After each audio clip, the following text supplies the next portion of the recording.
What's going on? Welcome to what we call the Extraordinary Men. For the past year, we have been having conversations pertaining to different topics, subjects that are dealing with men, men's rights, men's focus, and just overall trying to build a better, stronger version of mankind based on the image that we would like to see as far as the qualities and things that people within this group possess. We're also trying to find means of bringing the best out of men that are accompanying us in this group. Today we have myself, Michael Jones. I put this together with the help of a group of other very extraordinary men. And with this, we've been going on for about a year straight, creating content via Clubhouse, utilizing that as a platform. Now, what we're doing is we're utilizing more technical means and getting a little bit more modernized in how we present our content and our topics, and we want to present stuff to you. For those who don't know, today we have my brother, Michael Merritt. Introduce yourself, sir. What's going on, everybody? This is Michael Merritt. You can follow me. You should see my Twitter handle there, Nerdy Nerds LLC. Well, basically, I'm Jones' little brother. Um, I run my own IT company. I've been doing that for about 12 years. We do a lot of drive-through system installations for Dunkin', Starbucks. Just landed the contract actually 2 weeks ago, 3 weeks ago, with Portillo's, and we're swapping out all their drive-through systems. We also do a lot of various security camera installations. We just completed the whole entire northwestern Indiana, the whole entire school district, swapped out all of their cameras.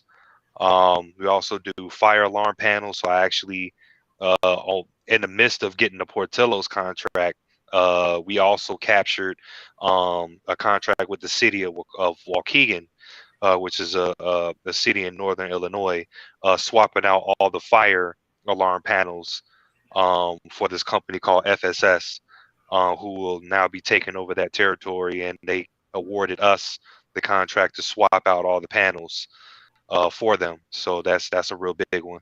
We're also moving into the government contracting sector as well. So yeah, we are a IT company. You can also check out our t-shirt and apparel website, Nerdy Shirty.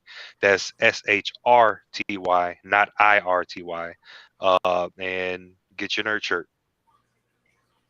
So first things first, for anybody who's coming into this live, first off, thank you because you could be doing anything else on a Tuesday evening, but you're spending time with us, and we appreciate all eyes and ears. Anything that you hear here, feel free to take it, do as you will. If you do value the content that we discuss here today or any other day that you guys decide to chime in, feel free to share. If whatever platform that you're viewing this on, feel free to leave a comment. Let us know what your thoughts are. There's something that you want to chime in on. We definitely read through all the comments, or at least as many as we can, depending on how they come in. So again, this is new. We're developing it as we go along. So bear with us as we work through all the glitches, and hopefully we can make the absolute best and most entertaining means of getting you guys involved in what it is that we do. And without further ado, welcome to the Extraordinary Men. We're going to have others going to be chiming in throughout the night, so please bear with us as we start getting into this. We, as I stated earlier, we transition from an audio format to a video format to give people the opportunity to be seen, to be heard, and to also spread what we talk about throughout multiple platforms that people use to be able to actually view one another. So, first things first, what is the extraordinary men? What are the ideas that we consider extraordinary men to be? Midas, you want to chime in? So, as you had already stated before, basically what we do is we bring up various different topics concerning man's issues, whether it be dealing with politics. We speak a little bit on astrophysics. to dad's rights, parenting rights, to all types of different extraordinary topics. We also have this group is jam packed with individuals that are business owners. If you're looking to start a business, this is the perfect place to come to get tips, advice. We have a tax professional in here as well. We also have Mr. Holman there, actually just joined, and he can, once I get off, he can introduce himself. But we also are a very I don't want to use the word niche, but I'll use needed community where we could bring man together to discuss issues that we can't discuss anywhere else. Like where do men go when we have problems, when we have issues, and we need to get things off our chest, and we don't want to get scrutinized because quote unquote being sensitive or would insert insult here. This is the space for that, where you can build, you can gain friendship, you can gain partnership, you can gain businesships, uh, and you can grow with this community. And this is what we're standing for. We're also looking to push an agenda. I don't know if Mr. Jones wants me to kind of skim a little bit of what that agenda is. And I don't even really want to call it an agenda. It's really more of it's right. It's just right. It's not even agenda. It's just right. Um, and that's pretty much it. You want me to go ahead? Go ahead. Okay, so um, my wallet, my choice. So we're really diving deep into really attacking fathers' rights, and I don't mean attacking as in downing fathers' rights, but more pushing fathers' rights to the forefront, um, and making the grounds equal. Since equality is being pushed, being equal, being diverse, and everything else in between is being pushed heavily. You know, and kind of to what Kanye West's point as of being jealous, and I don't want to get canceled. This is the first show, but I don't want to get canceled. But the fact that communities have so much unity, such unity, that when it comes to us and our rights, there is no unity, and we're looking to bring that to the forefront. So if there's my body, my choice. I know we got the Roe v. Wade situation and all that going on, but there's still loud screamers of my body, my choice. Even though we have 72 different forms of contraceptives, uh, but if a woman has the option to abort, I don't want to use the M word, but abort, um, to give up for adoption, various other means of being able to remove the responsibility, uh, so that they can move on with their life and complete their career or push into their career and things of that nature, then we should also be able, on the man's side, should be able to have a financial abortion. So that's one. Like I said, it's not an agenda. It's a right. Now, mind you, and I'm going to introduce Marvin shortly after this, but mind you, majority of us are fathers, and we are not weekend fathers. We are active fathers. So this isn't coming from a place of scrutiny or coming from a place of people who don't actively take part in the responsibility of raising our children. But that's just one facet, and I don't want to spend too much time focused on that specific thing. But what I do want to say is the fact that when you guys get to know all the various facets of what we speak on here, I definitely want to make sure that you guys understand that everything that we speak of comes from a place of love and a place of trying to understand and bring women and men to a more stable plateau with one another, but it's by acknowledging the strengths that men have and getting men to walk into those strengths and not at the cost of belittling women in the process. So without further ado, Marvin, can you please introduce yourself on the panel?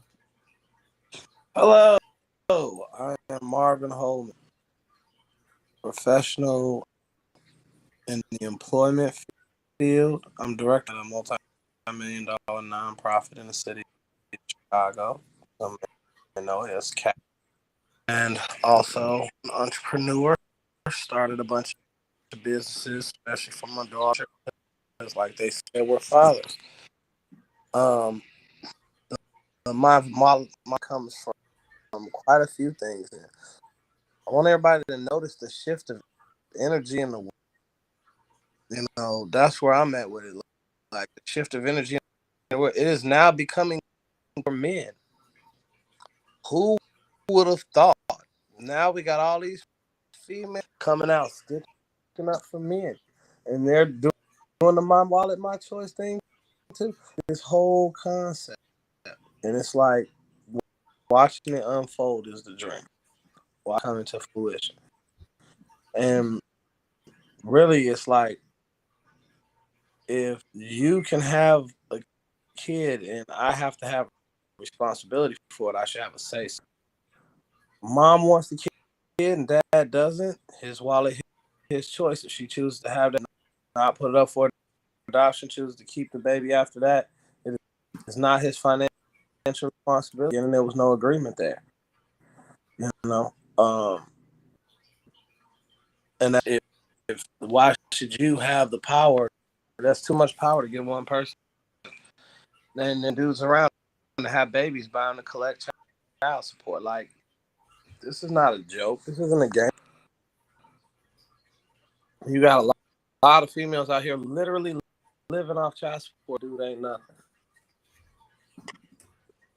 Like, it's a lot of crazy stuff that goes. So, I'm just here to give my opinions on a few things based on a lot of, in my opinions, I know percentages, things of that nature, but also based on experience in life. And that's where I'm at with it. All right, so from go ahead. Said back to you, Mr. Jones. I just Okay. So, needless to say, for the last year that we've been around, we started this thing back in August of 2021. It was just an idea that we all collectively had, and everybody decided that they wanted to go forth with it. We've talked about everything. I mean, some of the people who have been attending have been able to get their credit repaired from things that we've contributed to these meetings. They've literally been able to find mental health breakthroughs from the things that we've contributed to these meetings. Like, it's been a myriad of different things that we've introduced. And I want to make sure that whomever is tuning into these things and catching the stuff that we're talking about, they understand the variety of things that we offer as far as what we have personally dealt with, what we have access to, and what we're willing to do on behalf of trying to build a better, stronger, more competent, confident version of men. So when it comes down to it, one of the things I definitely want to go through is like, let's just go down memory lane a little bit as far as some of the audio that we've recorded and just mention a moment that you guys can recall as far as something that was contributed that we saw a breakthrough in from what we've discussed in the clubhouse meetings. So we have an individual by the name of Anthony, and he's been just trying to find his place, try to find out what type of hobby, interests, career move, and things of that nature. Especially Mr. Jones, he's been working more closely with Anthony, but through this organization, he's been able to really gain his bearings, really find a true purpose for himself, and now he's in school, pushing towards his cybersecurity degree, and certifications and everything. So that's definitely a mentionable moment that I can recall. I would say mentionable moment would be crypto, and when things start shooting, everybody on the phone all the time talking. That would be a mentionable moment. Might just have a mentionable moment. But yeah, weeding out, seeing how poison can try to infect a group before it does.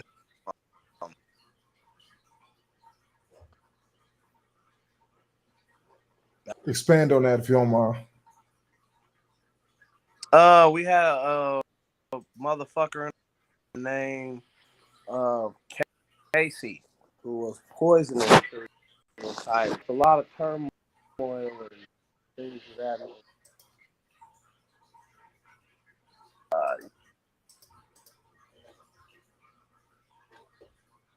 That permissible, and we exited from that.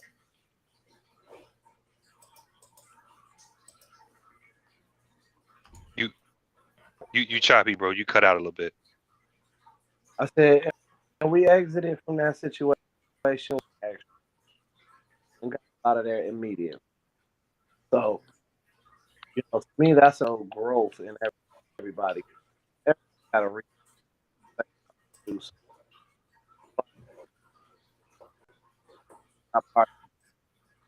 We'll leave you alone. Together, we put dubs together.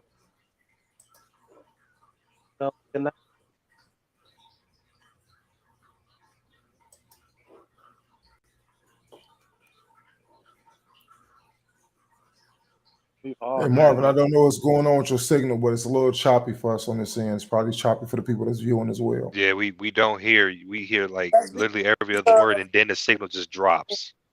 That's because Restream forces you to use Safari instead of Google Chrome. Weirdish. Or it also. I'm on Chrome right now, on Android. Why I said that this is not supported Safari. Whatever. Who cares? You guys can hear me now, though, right? Yeah. Yeah. You good now? Just keep the phone next to you. Yeah, I keep the phone up. So we've had a lot of mentionable moments. I mean, there was a lot of teaching moments. We did drop shipping. We took $10 worth of game. And Dogecoin shot back to 10 cents, shooting again. We got a lot, I saw that. Of money away. A lot of money away. Real estate, game, taxes. We got a lot of teachable moments in here where people actually, So, as far as I'm concerned, teachable moments and the memorable moments. Then we all went out to the little that shit was lit. Yeah, we had a lot of stuff going on. What about you, Mr. Jones? Yes, I'm gonna say that. I'm gonna say that like that. I think one of the most memorable moments for me was the day that we came together and we had the initial conversation that we were going to start this. Although some of the original people who we came into this with are no longer with us, so to speak. The fact that we proved in one swift motion that men can come together and they can be agreeable, that we can build something, or we can at least make the first steps toward trying to grow something, even if nobody necessarily knows what the direction was supposed to be in its inception. We were able to come together and say, you know what, let's give it a try. And those of us who saw value in it, we continue to contribute and continue to build into it. Those people who did not see the value in it, which is natural. It's just like any company, any new entity. There are some people that they're going to see the vision and they stick with the vision. They continue to want to expand on it. And there are some people that they want immediate.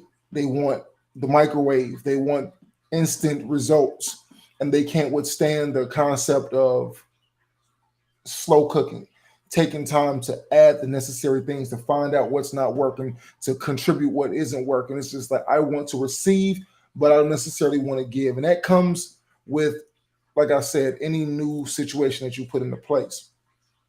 But for me, that is one of the most important things that stands out to me is the fact that when people say, oh, we can't work together, oh, men can't build together, or people can't do XYZ. This is myth busting in progress. We're watching it in real time, showing that whoever told you that we can't work together, we're proving otherwise now. We have a year's worth of content to prove differently. That not only can we work together, but we can also achieve results at a grand scale based on it.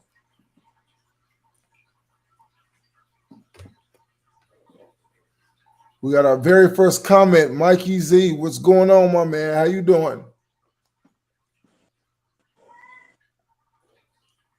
So let me ask you guys this. There's a lot going on.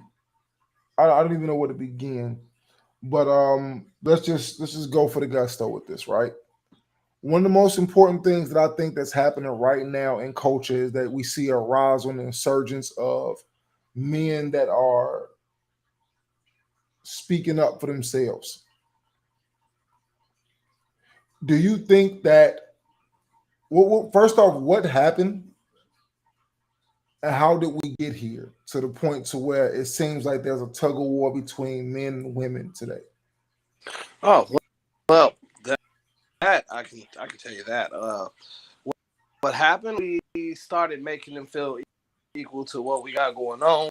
You have a group in that were raised to believe that they don't need me in this, that, and the third, and found out. And then at some point in history, this is just a condensed version to not go into all this extra stuff. In history, they was like, we're going to start this movement. We're going to push it further and further and further to the point now they're fighting and they don't have anything to fight for. They talk about they want equal pay, and they did hour for hour. Women actually made more than men in a lot of different corporations.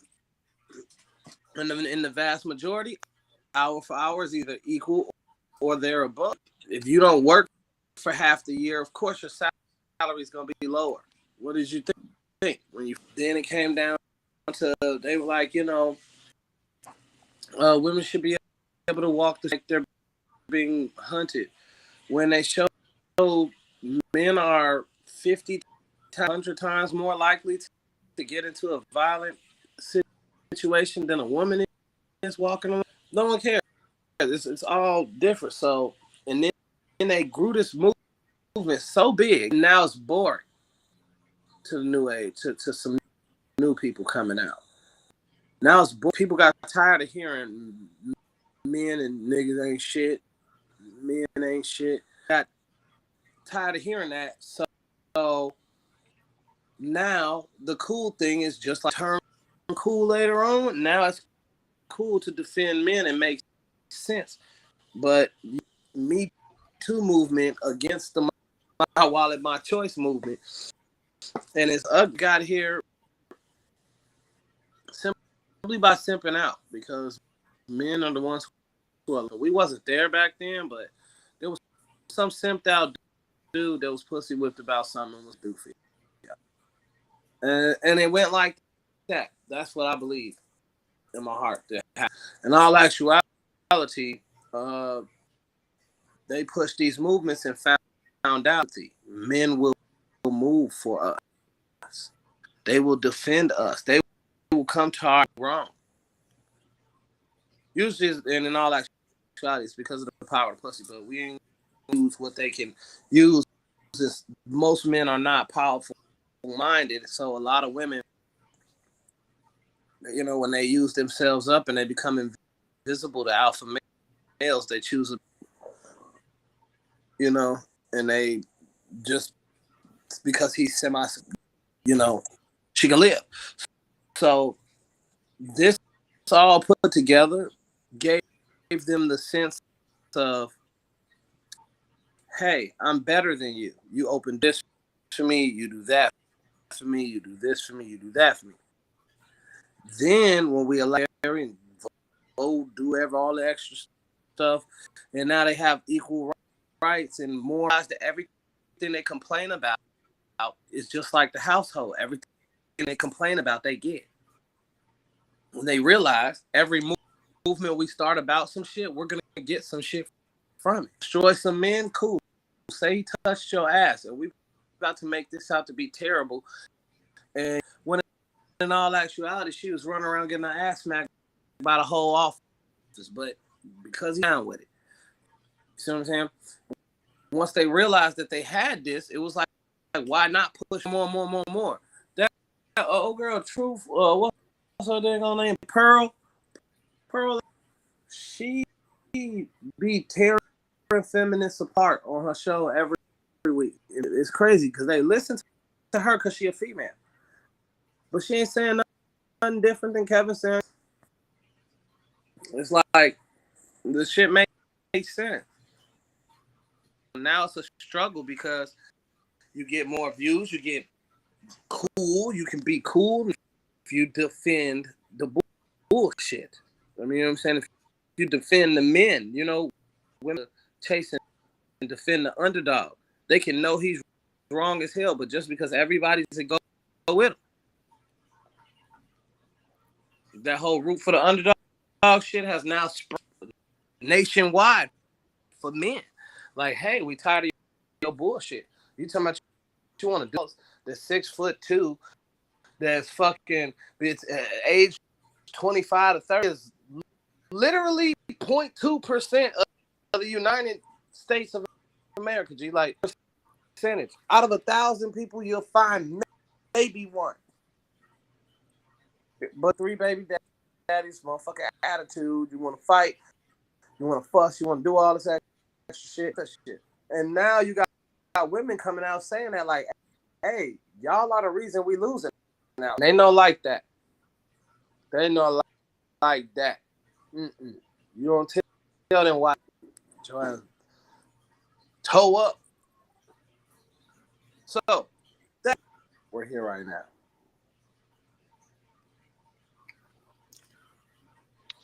Somebody's chime in. I agree with him. I'm gonna come at it from a different angle. I think it's more outside of the sympidemic that's going on right now. I think it's an economical move where you can actually go up and look at, you know, spending statistics where women spend almost 500. If I'm not mistaken, it's $500,000 per year more than men.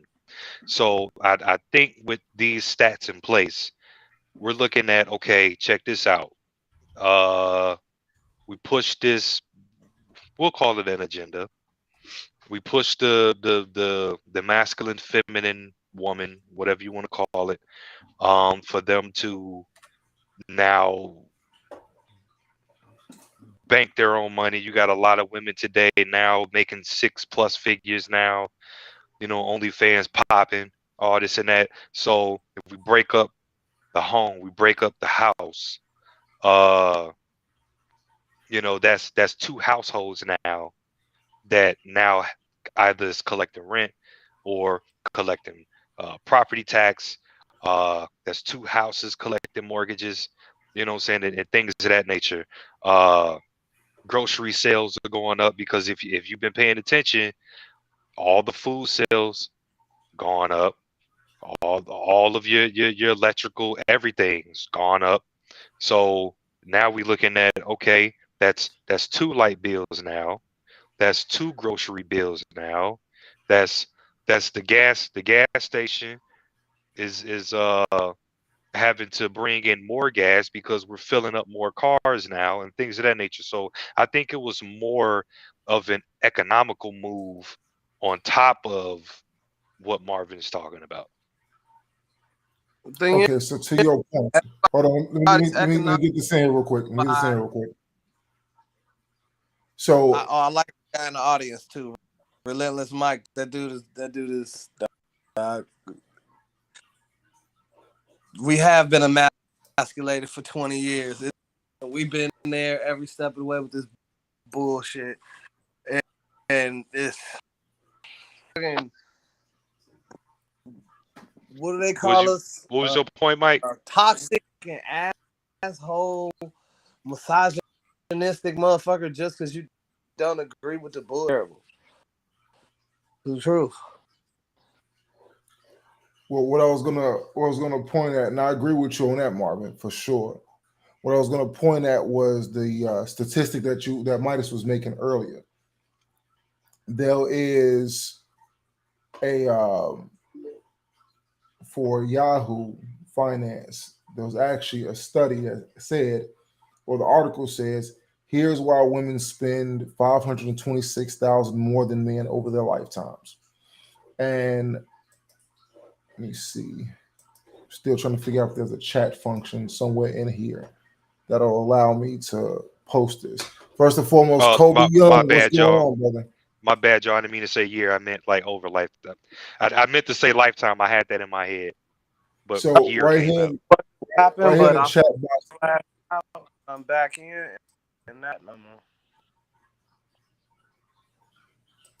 So I just posted the article. So whomever can actually read that article, I just posted the article that he was citing.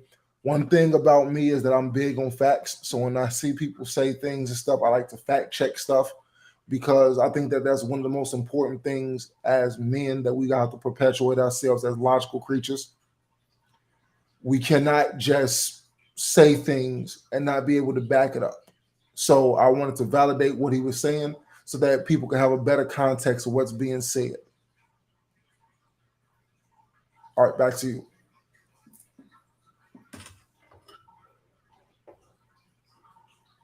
I think the ball's back in your court. Oh, I finished it. I finished it off with you. You know what I'm saying? Actually adding more sauce. By posting that link, you know, it's more of an economical thing as well. On top of the simpidemic. Yeah. So Marvin, what we about to say? I mean, in reality, bro, you gotta look at it like this. Every species on this planet, their goal is to their entire life is just grow up, reproduce, and die right afterwards.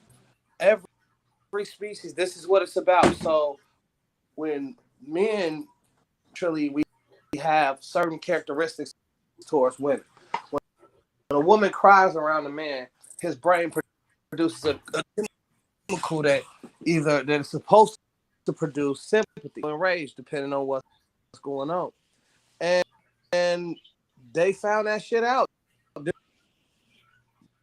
If you look at it, more people get killed over female than money, G. Really though, more people are the shit be going on. It's like females and religion are the two top things people died of. Like, and then comes money. And it's like, oh, okay. I mean, what's old girl Troy? Helen of Troy. I mean, a whole war broke out, G. Because of where they put their pussies at, Jizzy Park. Because of that, we'll go to war. We'll kill the universe about our shit, and then blame it on principle, blame it on whatever. But based on and it'll be done. So that being that much power to do shit, and how fucking crazy some dudes really can be. You know what? We gonna take it all.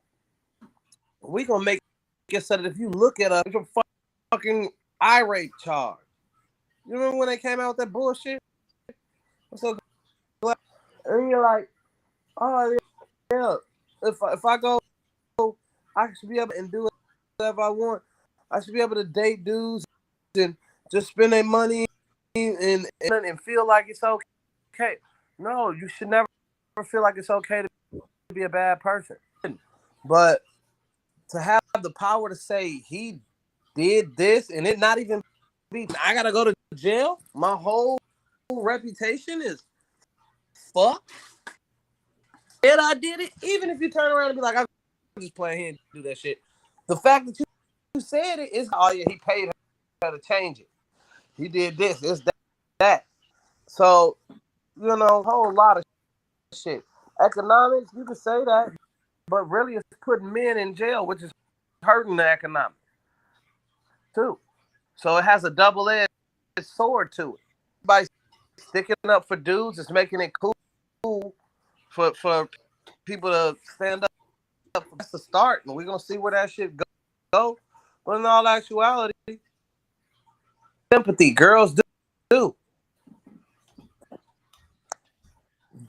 Dudes do not get work because they thumb hurt today, or because their tummy was hurting, or because they got cramps.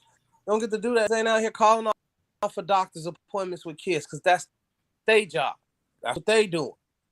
They get mad and be like, oh, he said it's my job. Well, y'all claim it as y'all job, so it's y'all job. I take my kids on doctor's appointments and do all that stuff. Luckily, I'm in a position where I can flex like that, so high up on this ladder. But if I wasn't, it would be trouble. My salary would, but I wouldn't be complaining for equal pay, knowing that I make the same. I just didn't make the same hour. It's a thing, man. And like, what's the guy's name? Jordan. I think it's Jordan Peterson, I believe it. So he pointed out that, you know, saying it's a reason as to why there's this pay gap for maternity leave, or you know, other various natural causes as to why they don't make more. First of all, we do the harder jobs. We take on the more riskier, more death-defying jobs, and we work way longer hours. So I mean, just those two things alone is the reason for the pay gap. But I don't see how, if let's take Walmart for example, if I come in as a cashier making 15 an hour, and then you making 15 an hour, then what's the difference in the pay gap? Like, what's the big issue? It's a lot different than that. It's way worse than that. It's like, work at UPS, they let you sort envelopes, but they got me moving 100-pound boxes, and we get paid. That's where it ended up going. It's fucking terrible. But in all actuality, if you guys want, well, that honestly isn't fair. I mean, I ain't gonna lie to you, that ain't fair, because if I'm slinging 100-pound packages all day long, like that's what I do. I'm the 100-pound box slinger. I definitely should get paid more than the envelope pusher. Yeah, but because it's not fair to women. They got the same title. Package. All right, so let's take it. There is a special on Netflix, and it's got Hillary Clinton and a bunch of other women up there debunk thing like, yeah, it's called the mommy penalty, and that's just why the women's way, in actuality, they don't make less than men. It's not like that. Explained. So let's try this, because here's something I want to expand on with what we've been talking about through here. One of the things that I definitely want to really get an understanding of is the fact that there are a lot of myths that have been put out there. Like my man Mike in the comments. Side note: population is on the decline. Obviously, abortion and other things have led to a decline, and that obviously women who are pursuing careers versus pursuing families, having children later, or replacing four-legged pets with children in modern society. I mean, it's a bunch of different things all in there. But one thing that I take from the conversation is that there's a lot of myths that have led to the decline of masculinity, and that have led to the rise in masculine femininity. One of the things that I want to ask you guys is that I'm pretty sure we all know the history. I'm pretty sure, and anybody who is unsure about the history, we can go a little bit deep into it. But I don't want to go over the same stuff that we can Google search on the internet and find out. We know Great Society, we know compulsory education, we know all the different mechanisms. I'm pretty sure that most of us, regardless of race, we know what happened in the 1960s and 70s. So one thing that I want to ask you guys, and I want to expand upon, is what do you think will be the number one thing that we will need to expand upon current day in order to get things back to a measure to where women and men, can work together again and try to build some semblance of harmony between the two? Or do you think it's possible at all? Do you think it's too far gone? Some cultures, yes, it's very possible. Some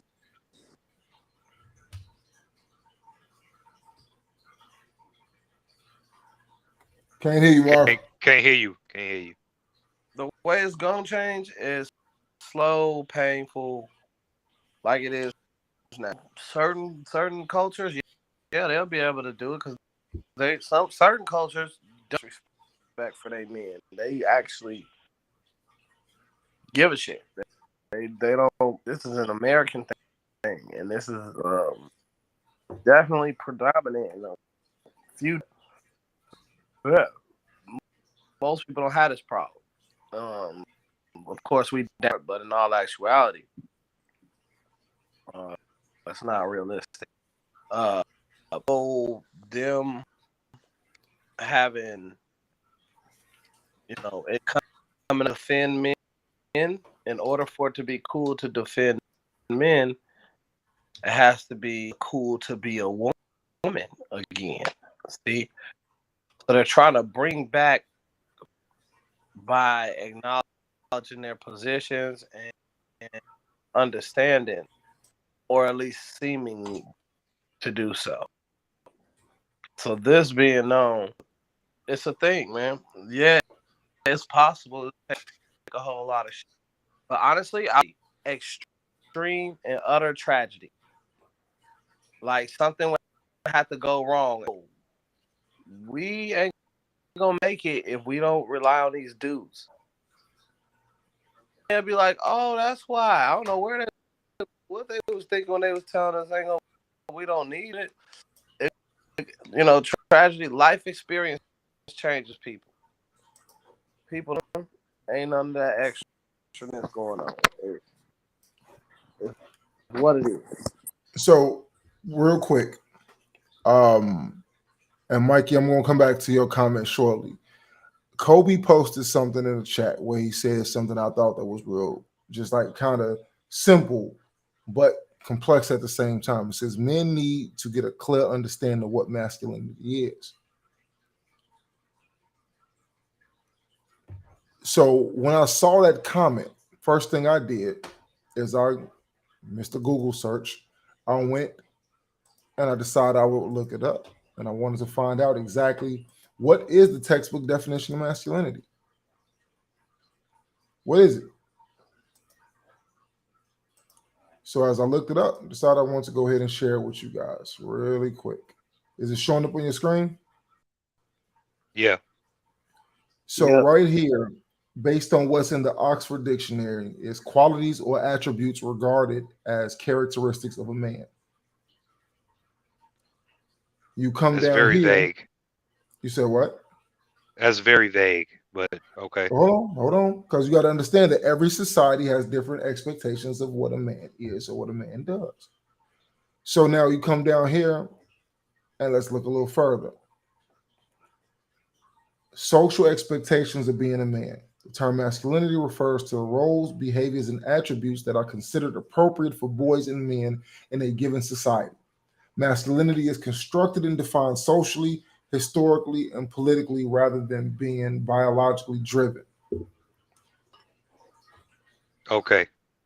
That's better. That's more clear.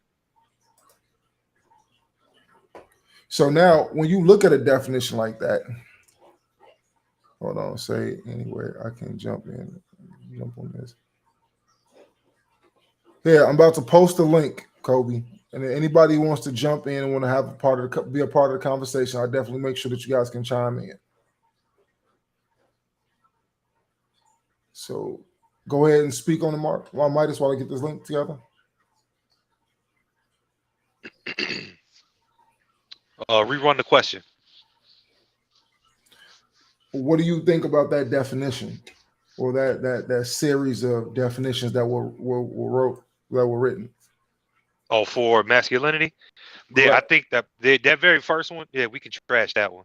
That second one actually like kind of gave a more meatier and clear understanding as to how we can be revered and taken seriously as men, dealing with our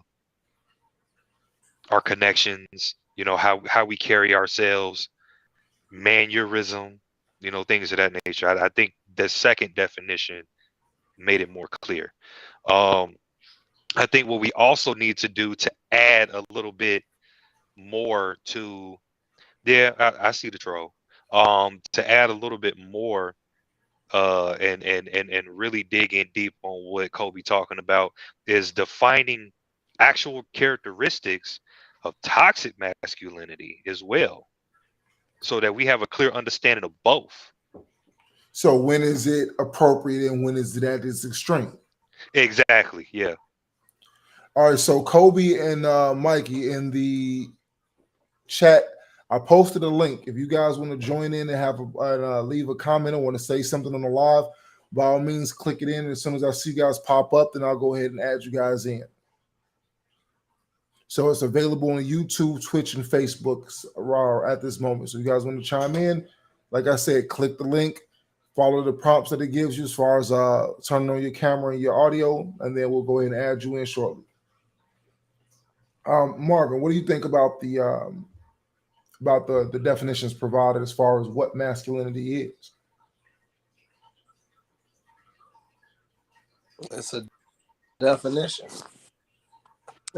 It's not what people take it at, or why people are looking to look up. I don't even look it up no more because people believe it to mean versus what it actually means.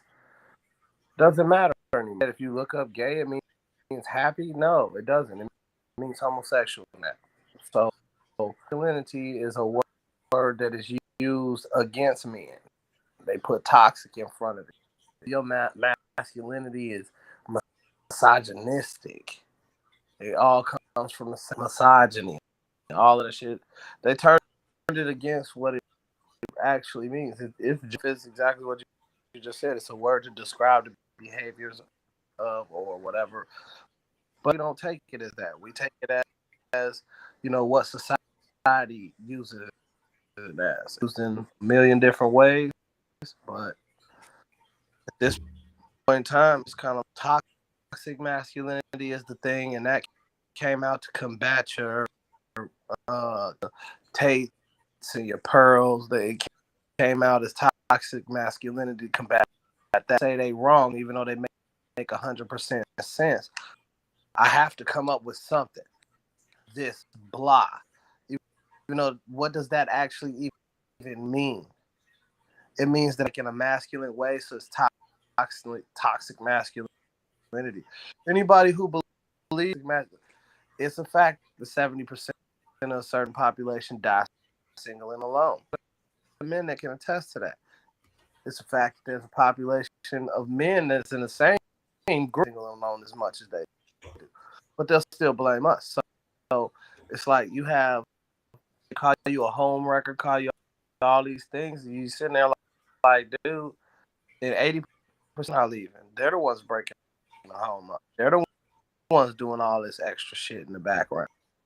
But as long as the persona can be kept up in toxic masculinity, and you make it a bad thing for men to defend themselves, you make it a bad thing, even speak up for themselves, and you put an X on their back that's so deep for speaking up that now they're dealing with rumors. Now all of a sudden they're dealing with him because they have been slayed to be this person, when in all actuality, it makes perfect sense. But when you can ignore all the facts and just make any word mean anything you want. I mean, we've watched words transform our whole life. Never went to where it is now. Then you got shit. Even the word bitch has went from where. Then you got shit, marriage. Let's do that. I don't care. It went to where it is now. What do we? You see what I'm saying? So masculinity. What does the word mean now? That's where I'm at with it. So you said something that I think that was very essential in the comment. And it was referencing about the divorce rates and who's doing the most of the divorce. One of the things that I just looked up, and I'm going to go ahead and share it in a couple of seconds, was the stat that actually justifies what you were saying just a moment ago. So this is coming from Jimenez Law Firm. Now I'll go ahead and I'll post this in the chat now. And I want you guys to take a look at it. I think that is actually a very interesting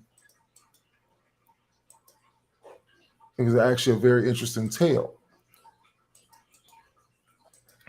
So you are absolutely right as far as the frequency of who is ending the marriage.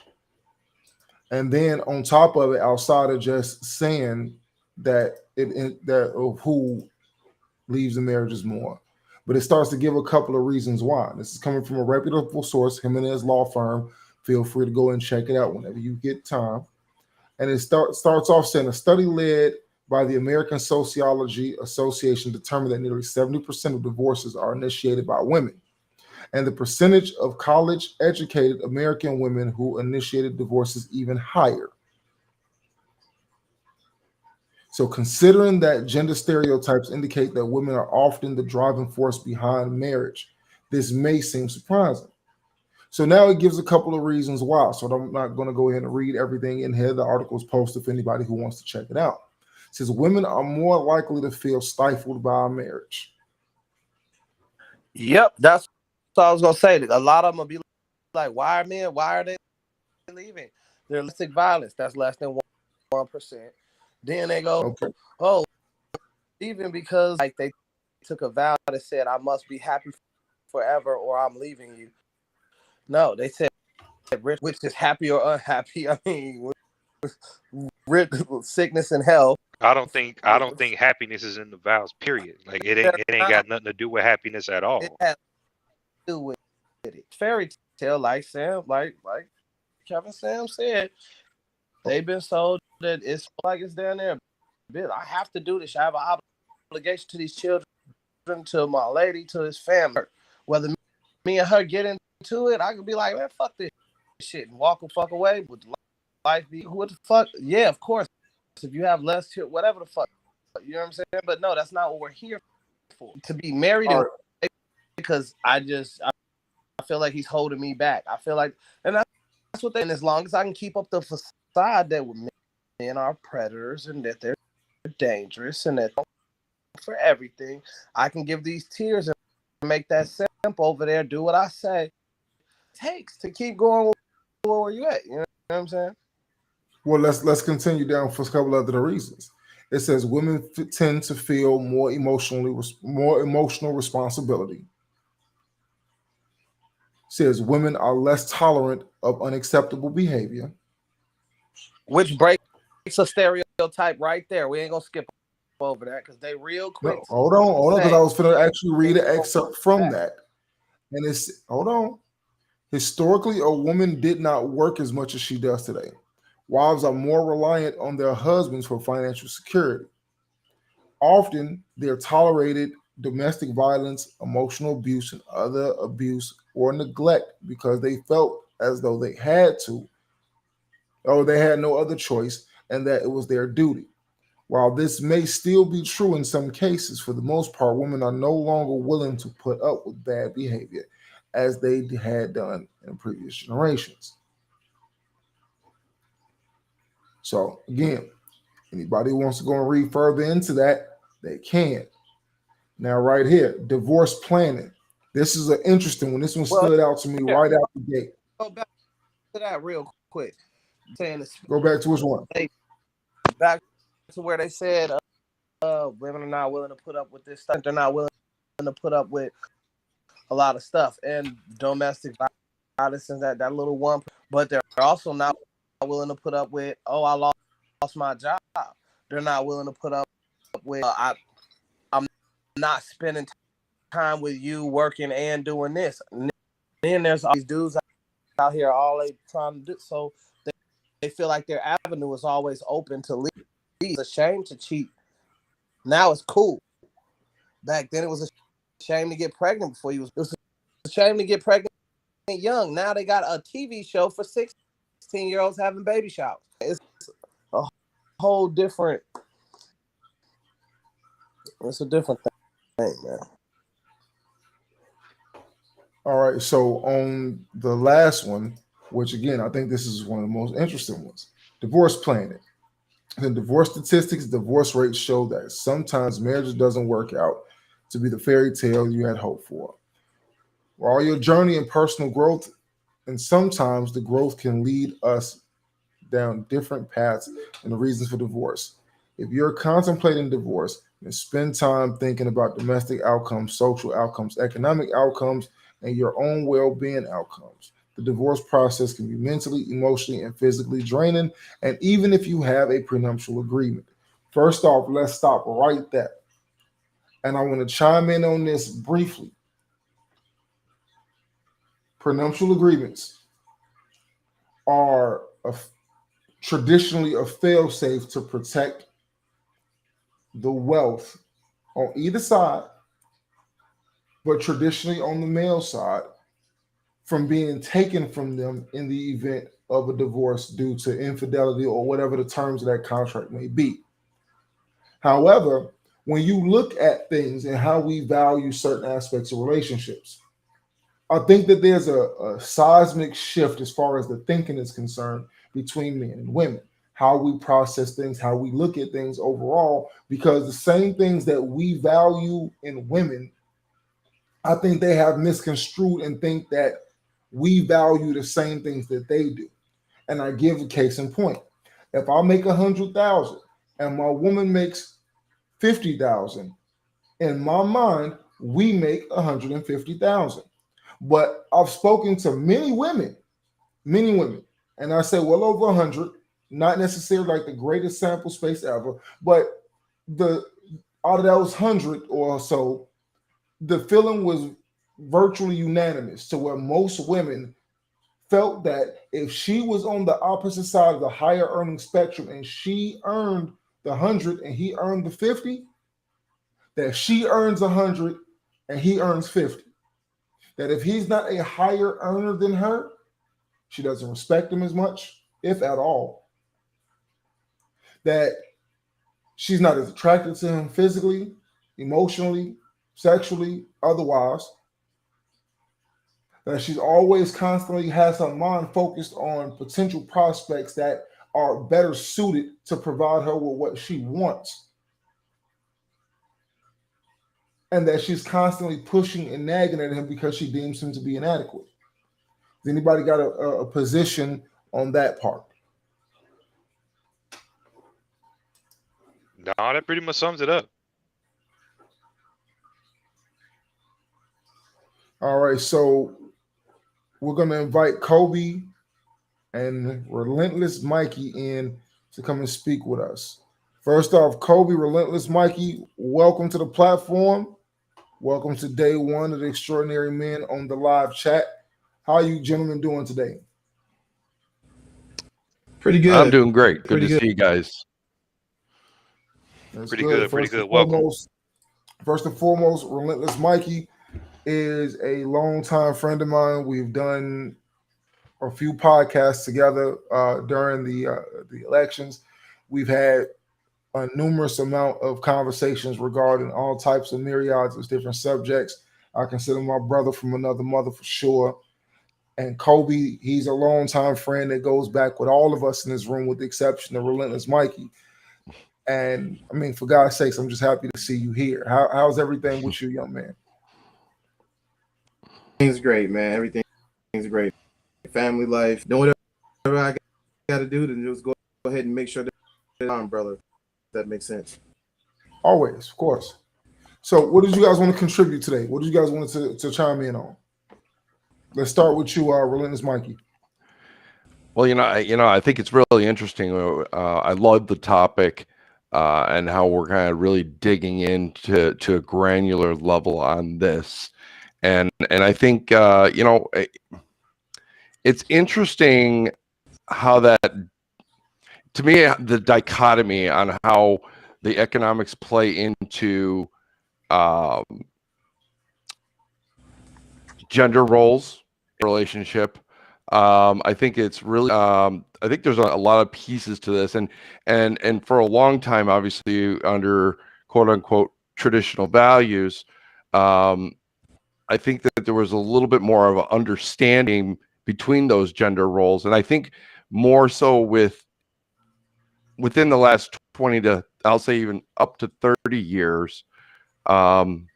With a lot, I mean, with the the rise of feminism and how that evolved or devolved, as the case may be,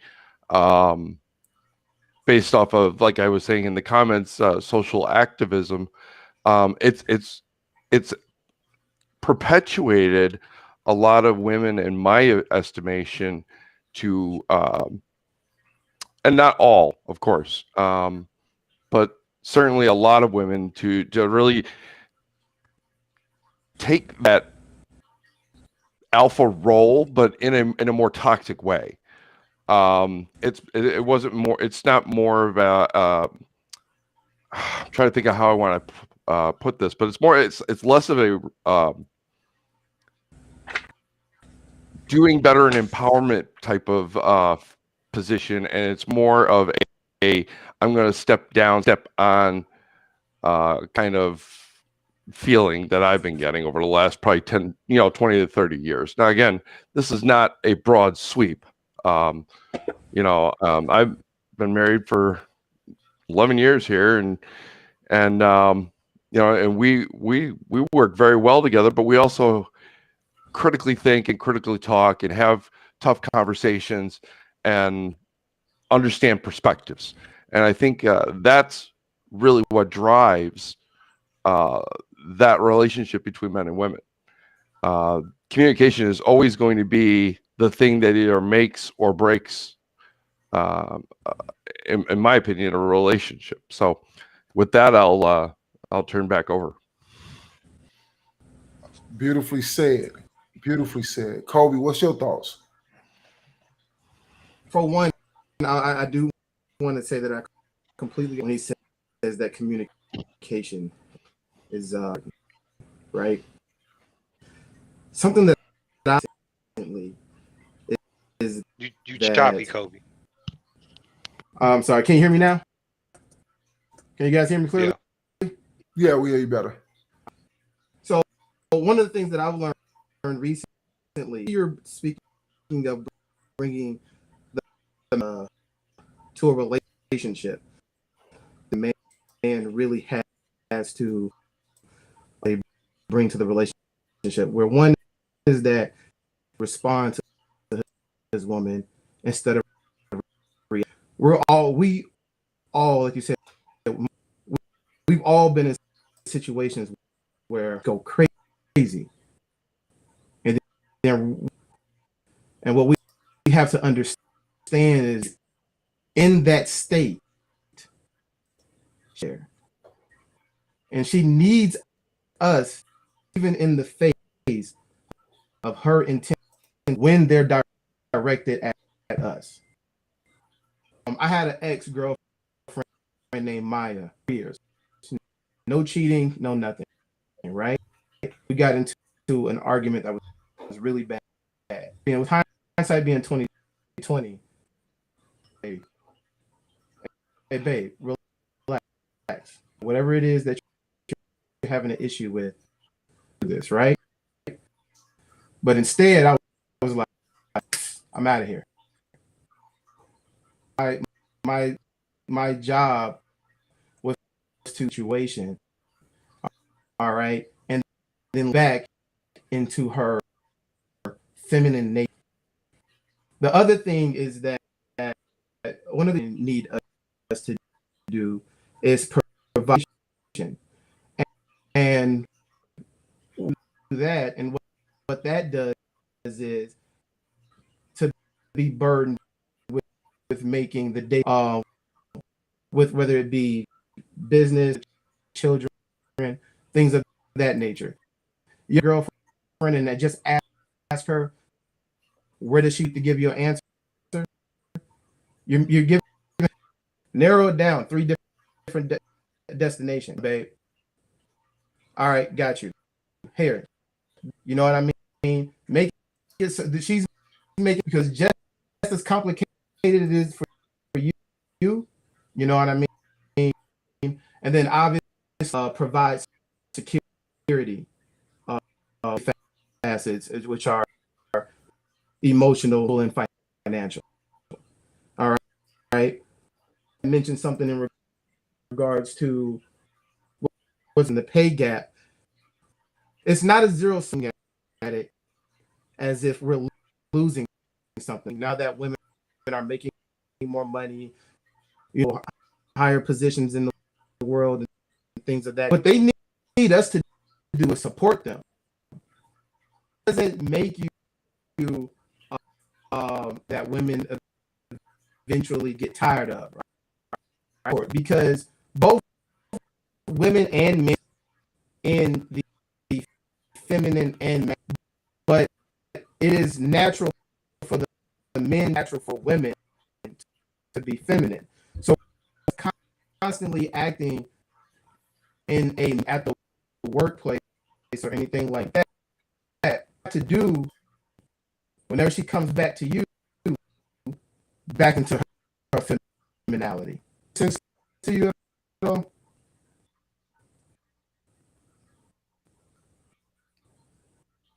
you guys able to hear me?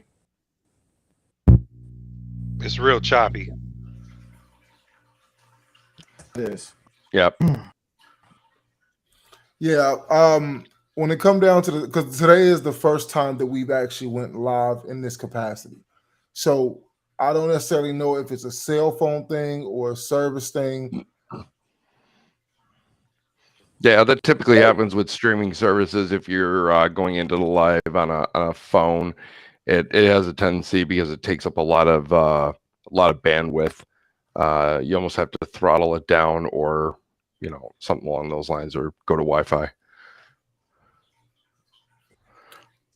My sister Zebra Paul is in. How about now? Can you get? And she Now? right now you sound a little staticky and choppy at the moment. Oh dear. Here.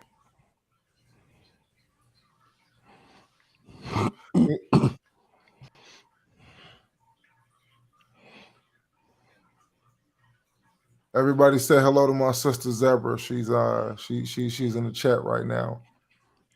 Hey, Zebra.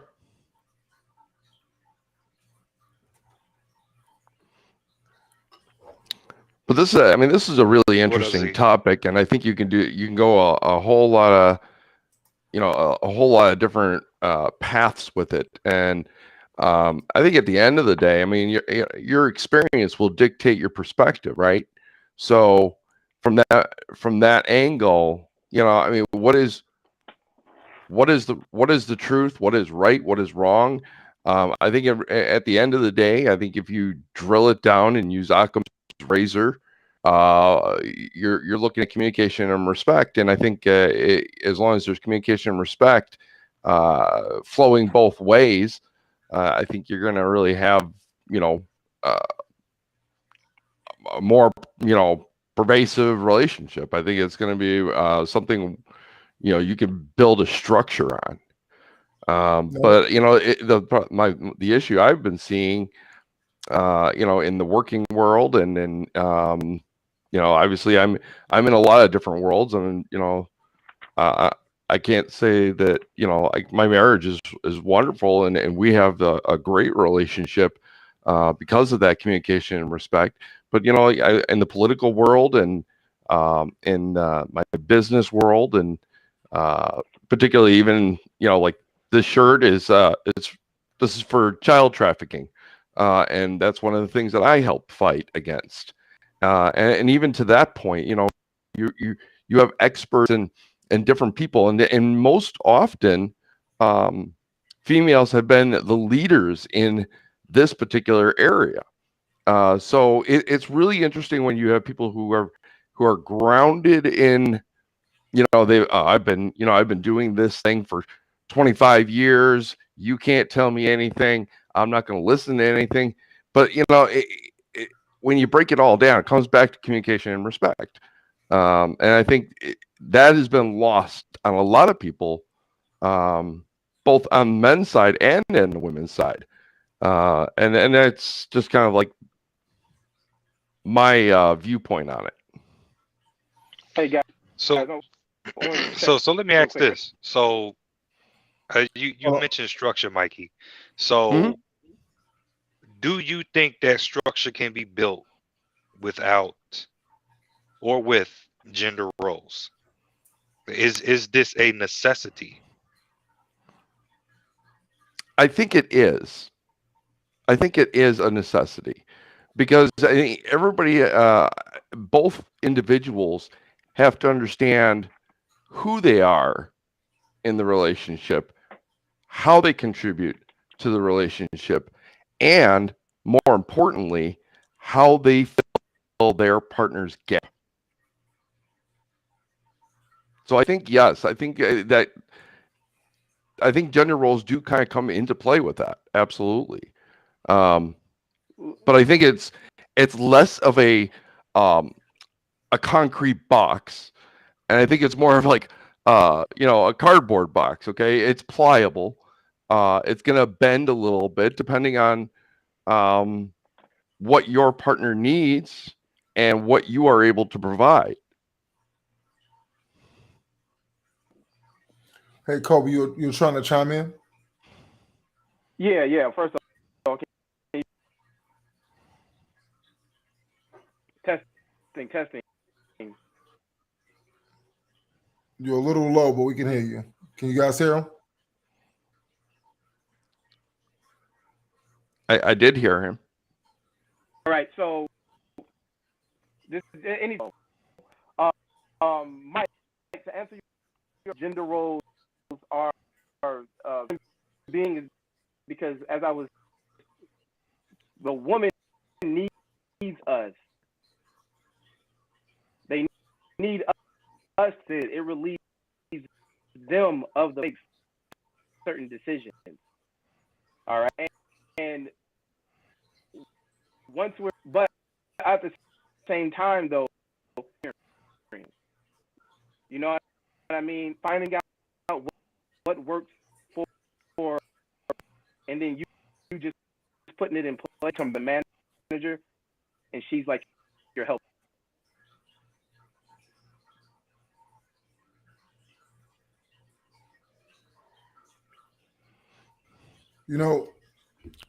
It's funny. I was having a conversation with somebody recently about that manager helper kind of concept when it comes down to, because in the biblical sense, the wife was supposed to be what they considered the helpmeet.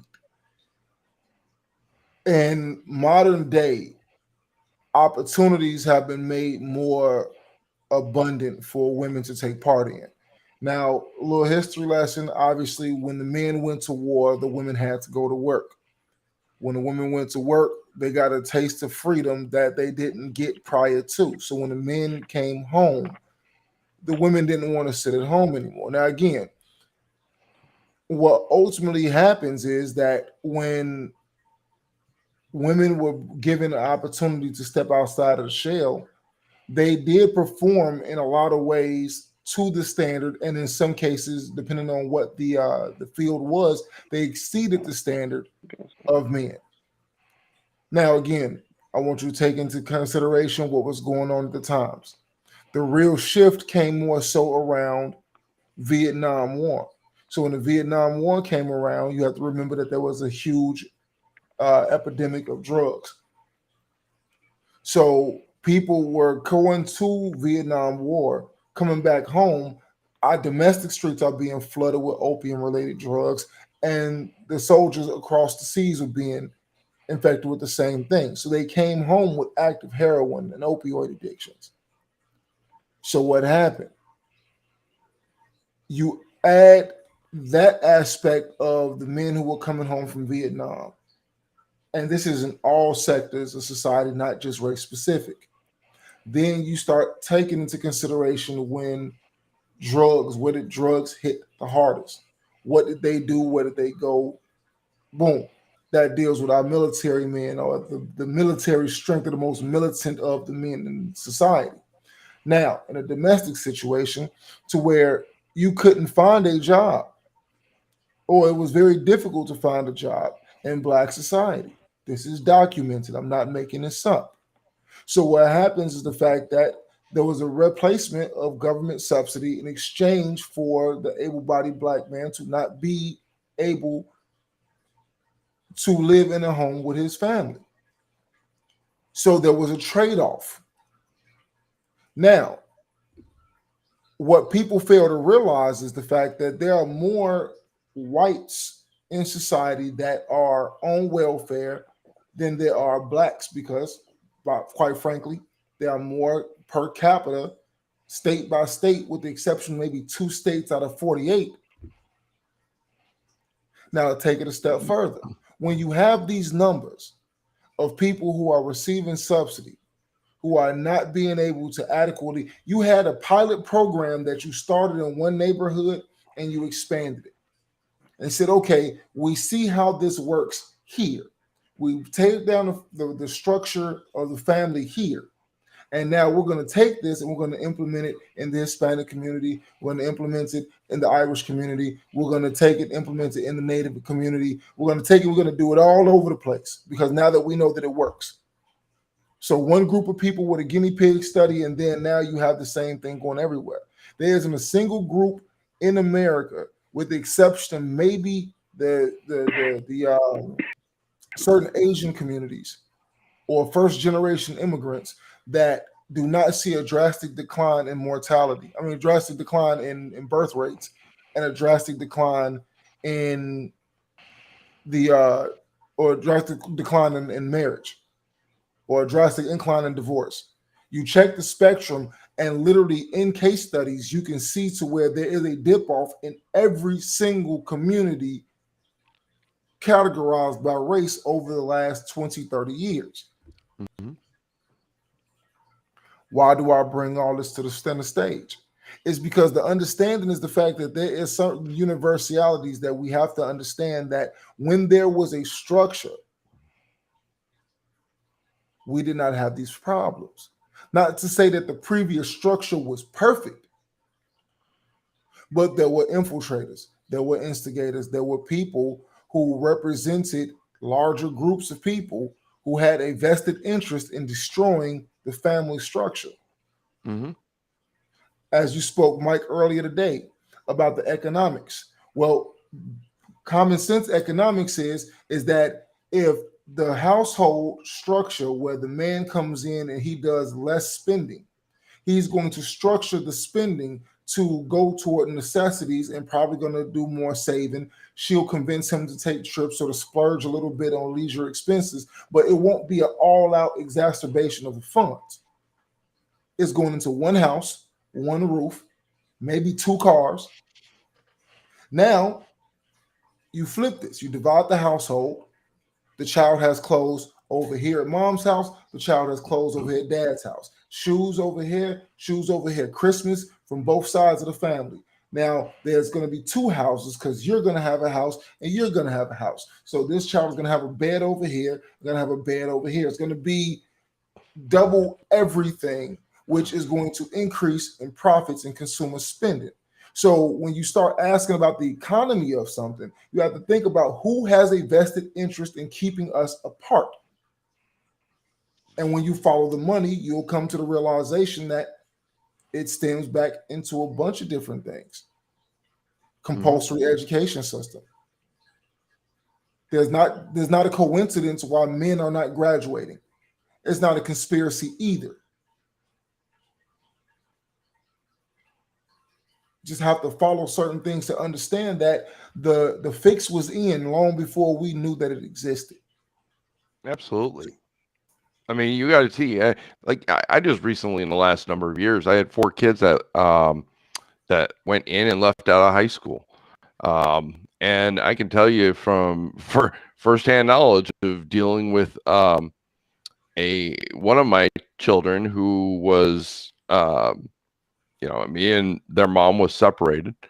We've been divorced for a long time, but my daughter was living under her house and not showing up to school, and so I engaged the school and the dean, and the answer was always, "Don't worry, if she gets these 2 assignments done, she'll be fine. She'll graduate." Well, I will tell you, her senior year, she was out of class, out of school more than she was in school, and most often at the time, I never heard about it until much later. Because obviously my daughter's not telling me and my ex-wife's not telling me.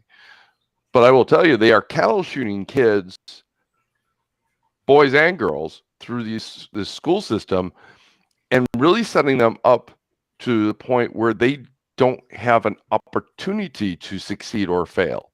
There's no choice in there because they don't know the difference between success and failure in the school system.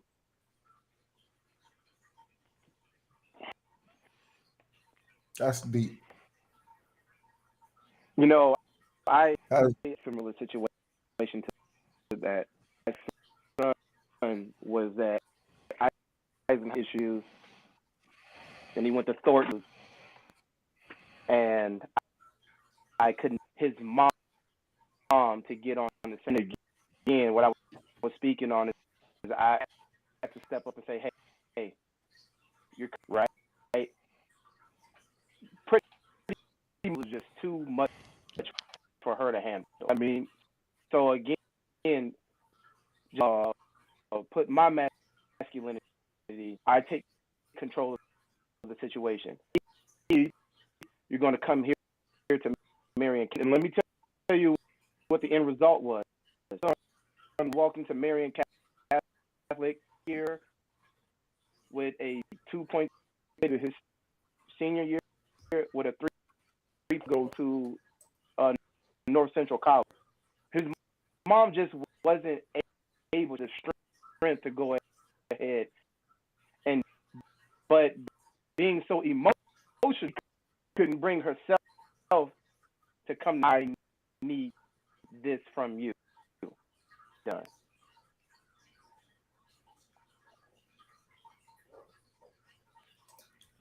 You mentioned something that is also a very popular thing that is spoken about in a lot of communities, is to where the child will get to a place to where they're not getting inadequate, when they're getting inadequate attention from the dad, and sometimes it's at the mom's doing.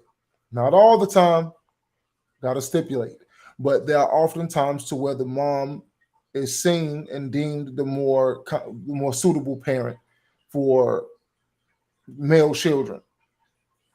Then the male child becomes a teenager and he becomes a little bit too rough and rugged. And then at this point in time is when the man is now seen as a necessity.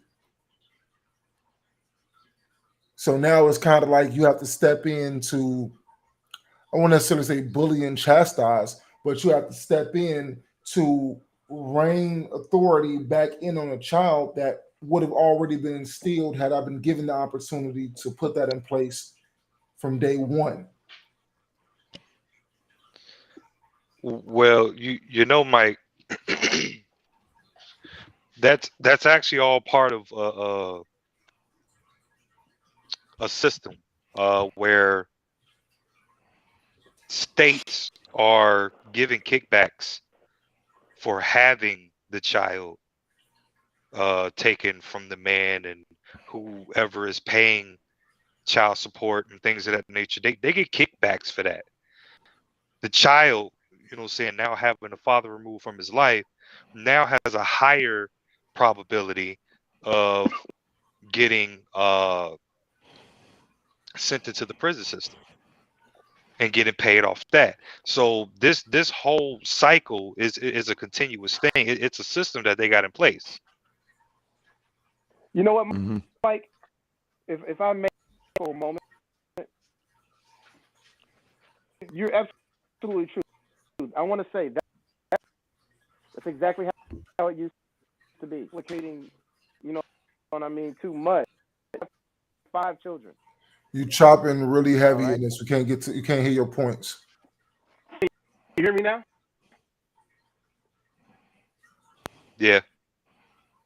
I'm just what I was saying was that when I don't just feel too much, right?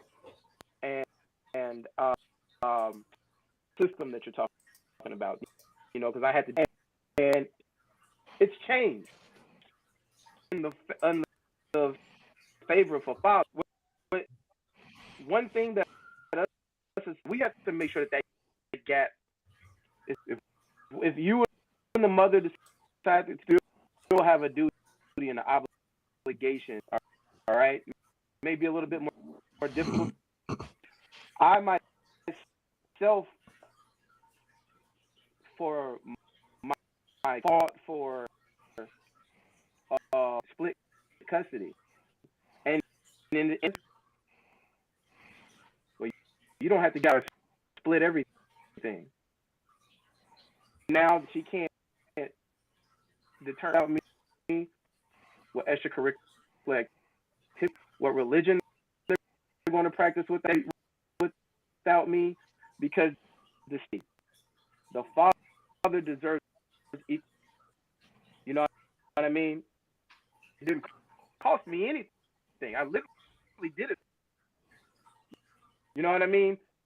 What I do see, or what I did, that a lot of just simply were not stepping up. They would rather pay than do. They don't want that responsibility. They don't want to play that role. I'll rather.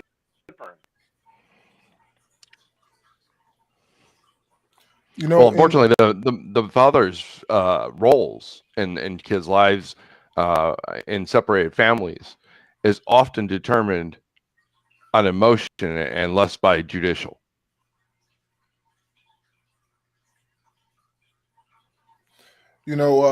Marvin actually set up a live with a couple of attorneys who deal with family law, and it's actually on Facebook Live. I'll see if I can extract it and post it somewhere where everybody can see it.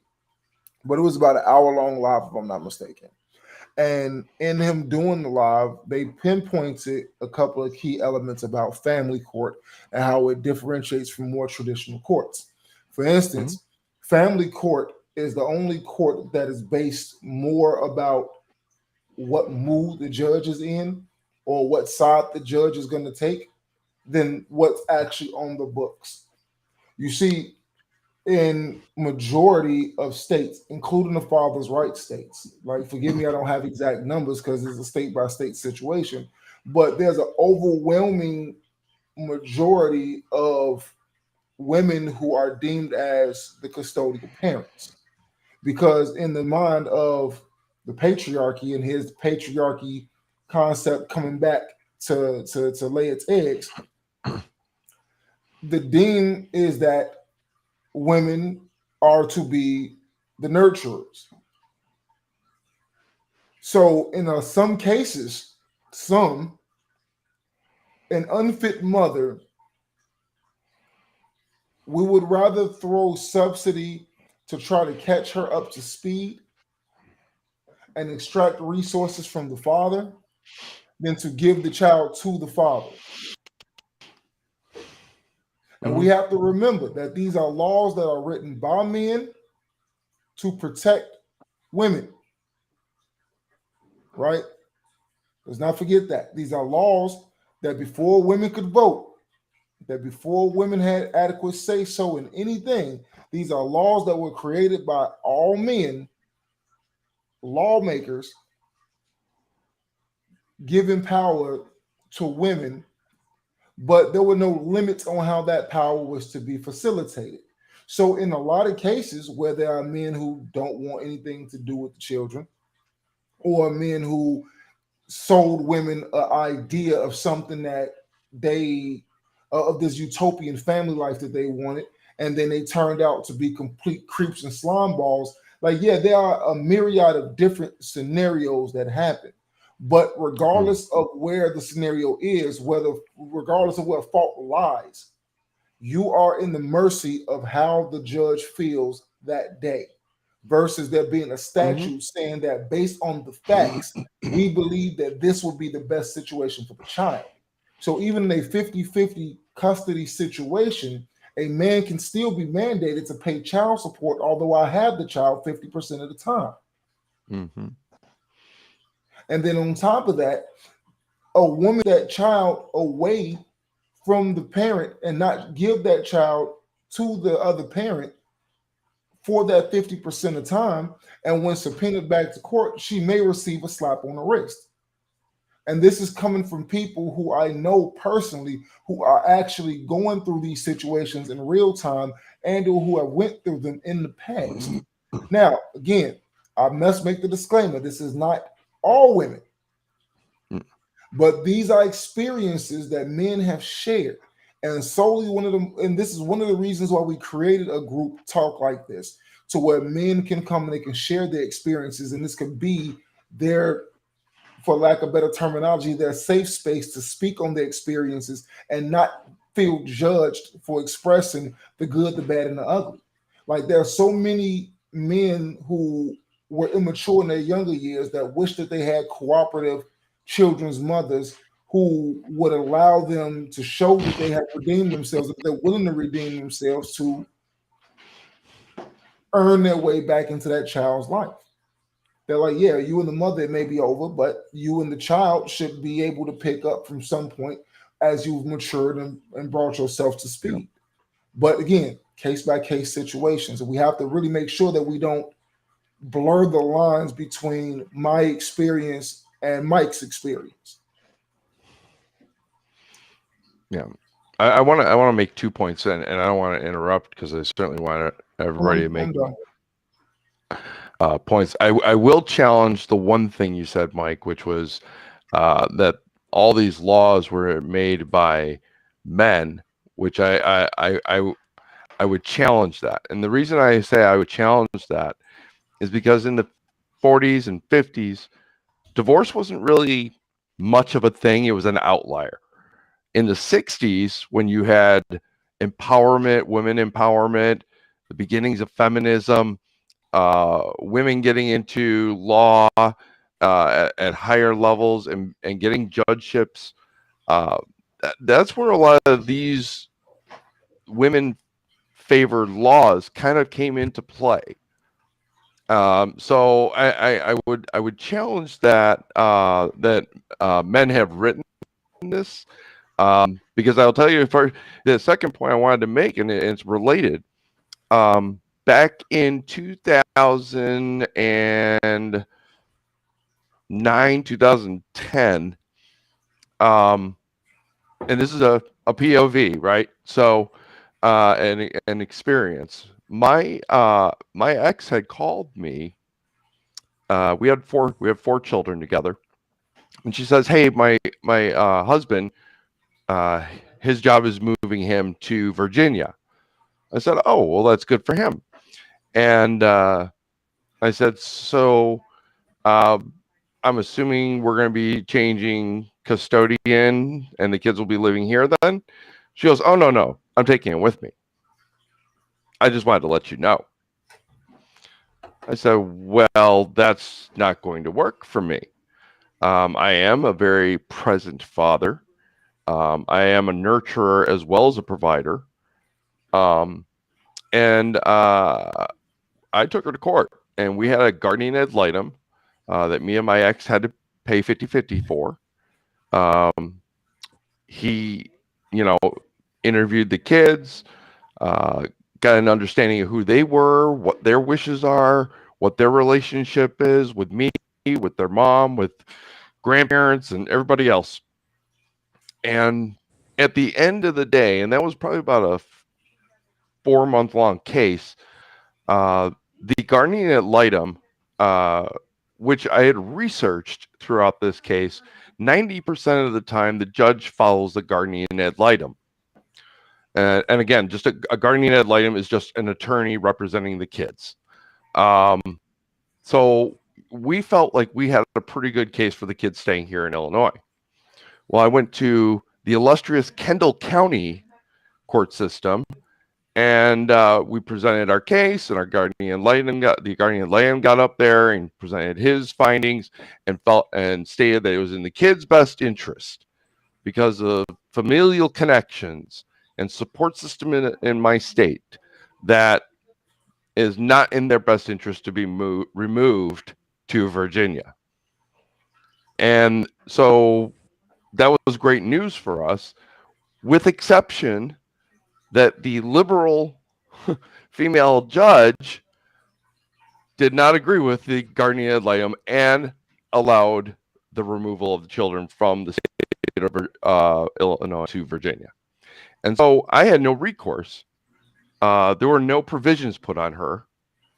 I was still to pay child support, and now I had to find ways to pay to go to Virginia and fly out there and stay in a hotel and figure out how to see my kids. And no recourse or consideration was given by that judge to me as a father. So I hesitate in saying that men have made these laws, and I hesitate in saying that. But I also will say it in agreement with you that, yes, it depends on the judge's feeling of the day or how they perceive the world. Okay, so I'm going to share something with you guys. And then after this, we're going to have to start wrapping it up because I know people have busy lives and all the good things that we do as men. I'm going to share this with you, and it's called the Child Custody Protection Act. And anyone can feel free to read this whenever they get a chance. And I just want to go ahead and just share my screen. And I want you to look at a couple of names, if you don't mind. And one of your favorite names is actually behind this. And this is the child support order. Am I reading off those names? It's a little small for me, Mike. All right, so I don't know how to zoom in on it, so I'll just read them off to you.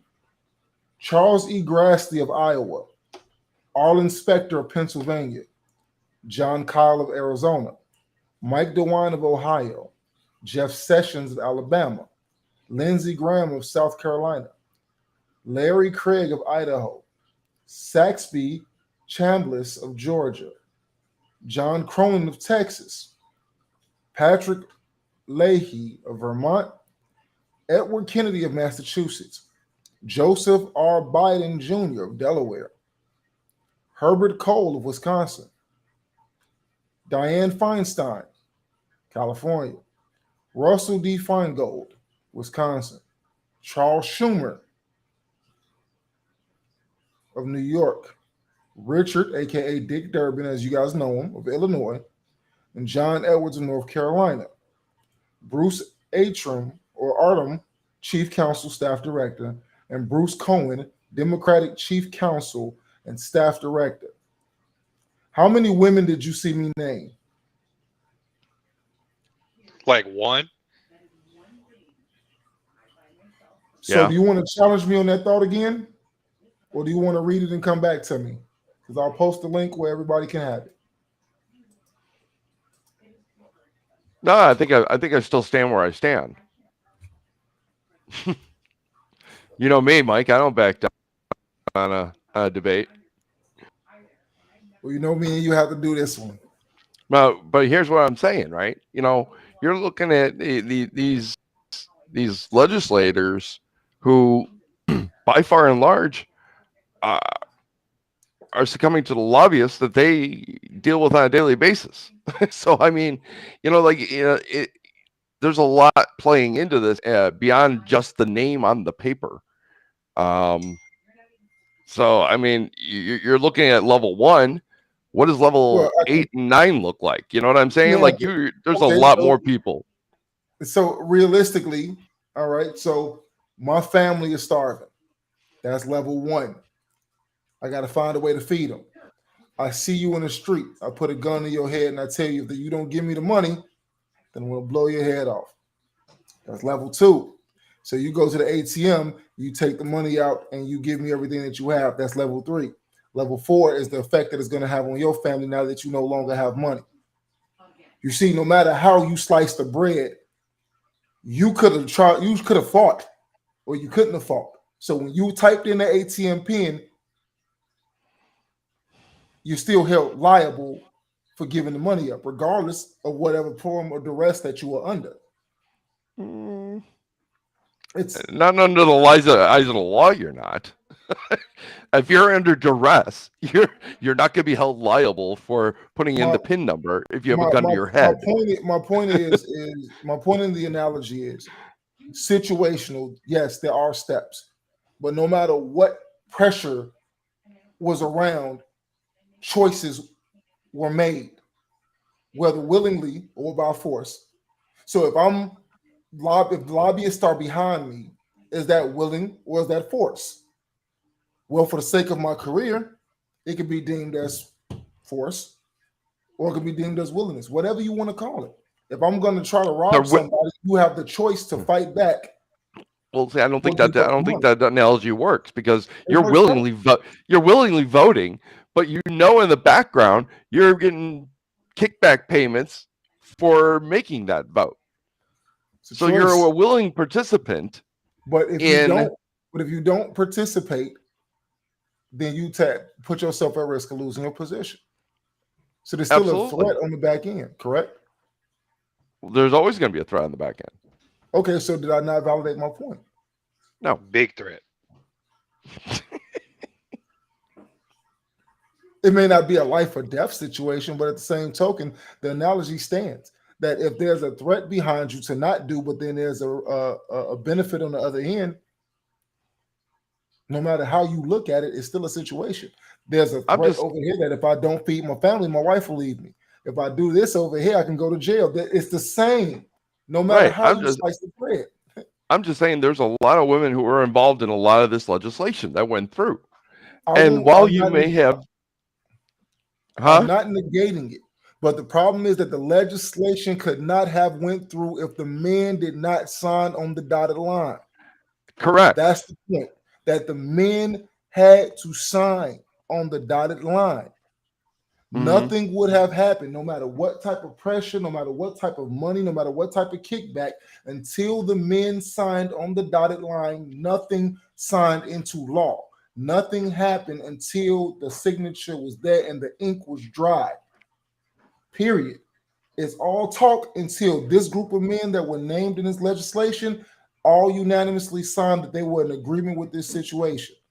Nothing. And Dianne Feinstein.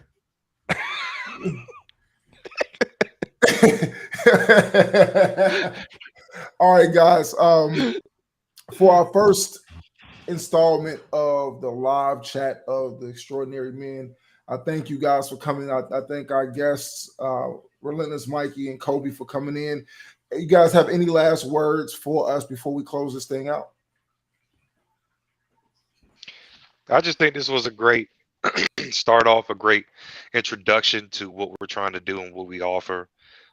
We have plenty, and I mean plenty more topics and content that we're going to be bringing and discussing, and making sure that this is always going to be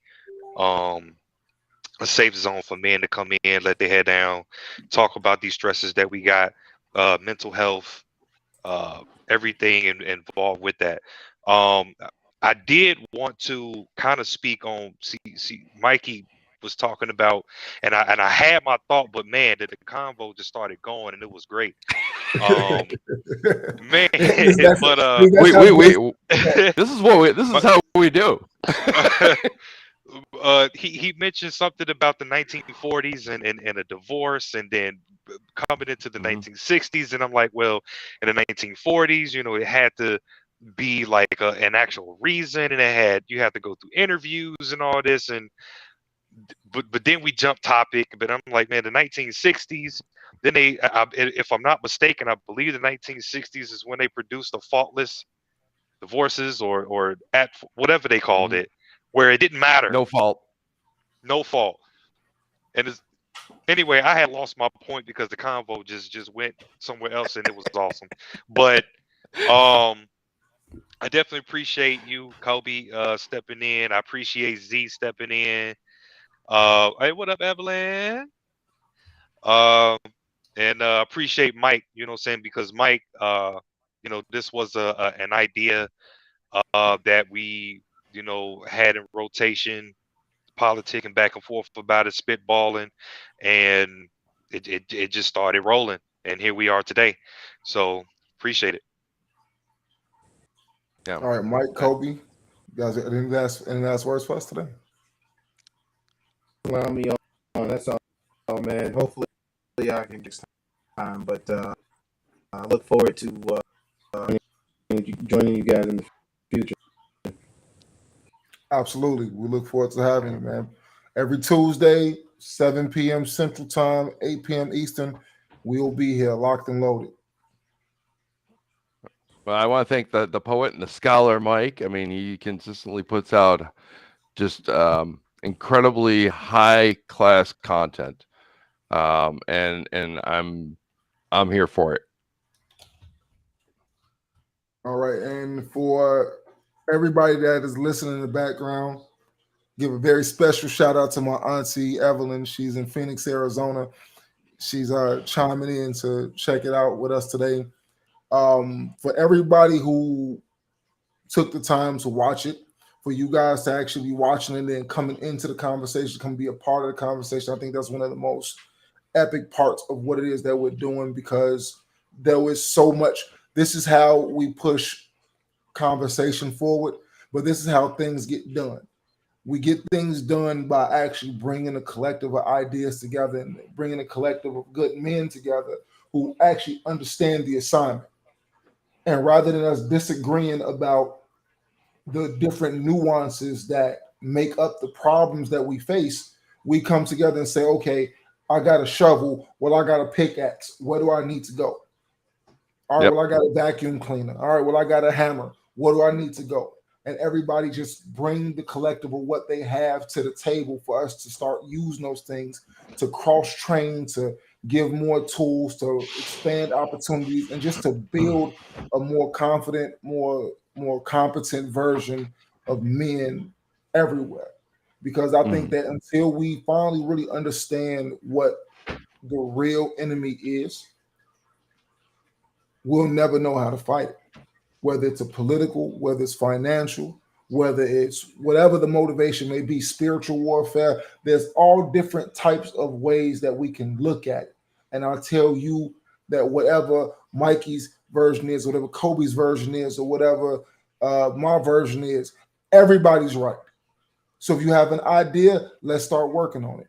Rather than battling over who thinks is this or who thinks is that. Okay, the Democrats are doing this. Okay, cool. Let's go take a look and go see what's going on over there. And let's go look at laws and policy and come to the understanding of how that goes. Maybe the agenda that we work on in that field is that we need to start grooming our own politicians from the ground up who share the views that we share and that we know are not compromised, and take our money and resources and put them behind that candidate to ensure that we have people who represent our interest in the forefront. If somebody feels like, hey, we need to find ways to teach men how to express their emotions so that they can sit down and have conversations with their children's mothers or their wives or their spouses or whatever the situations may be, so that we can find ways to let the hurt go, but at the same time not compromise our masculinity in the process. Then okay, whoever we feel that does that the best, then we put them at the forefront to start coaching the movement to help us learn how to be better versions of men when it comes to expressing ourselves in non-angry, non-violent ways, but still being able to be true and direct with what it is that we need to say, so that our women can understand where we're coming from, but not feel threatened by our positions. And if you feel that money and finances and financial security and credit is the thing that we need to work on, then absolutely. No man should be walking around with a 500 credit score. If you have a net spend or a green dot card in your wallet and you can't get a basic bank account because you jacked something up, okay, let's fix that, because there are people in this group who have been at the, well, credit was so bad they questioned taking our cash. We needed a second form of ID for them to take my $1 bills because they weren't sure if those were counterfeit. Somebody in here knows how to get it done.